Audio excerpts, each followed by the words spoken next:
आज चाहिँ बिर्तामोड नेपाल बन्द छ है, यातायातहरू सबै बन्द छ। हिजो चाहिँ माइकिङ गर्दै थियो है, त्यसले गर्दामा अहिले चाहिँ म अब जाँदैछु घरतिर। अब बाटोतिर के कस्तो रहेछ है, सो त म तपाईँहरूलाई देखाउनेछु।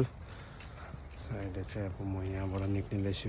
आज गाडीहरू पनि कम्ती कुदिरहेको छ, सबै यातायातहरू बन्द छ, व्यावसायिकहरू पनि सायद बन्द होला। सो म तपाईँहरूलाई देखाउनेछु। अहिले चाहिँ अँध्यारो छ, भर्खर 5:11 हुँदैछ बिहानको। त्यसले गर्दामा मेरो फेसहरू पनि राम्रो देख्नु भएको छैन होला। सो म तपाईँहरूलाई देखाउँछु बस पार्कतिर चाहिँ के कस्तो रहेछ गतिविधि।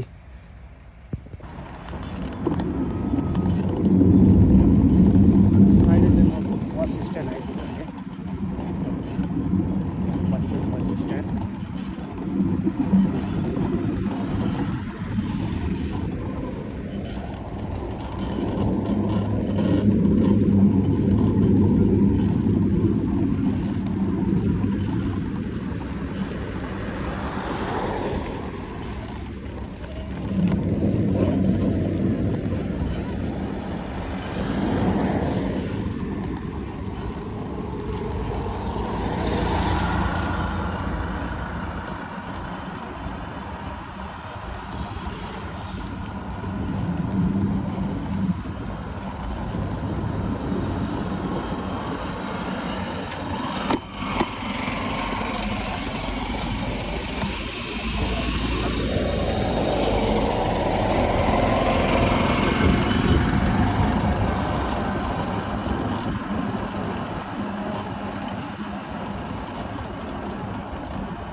गाडी देखिहाल्नु, अब पश्चिम बस स्ट्यान्ड क्रस गरिसक्यो है।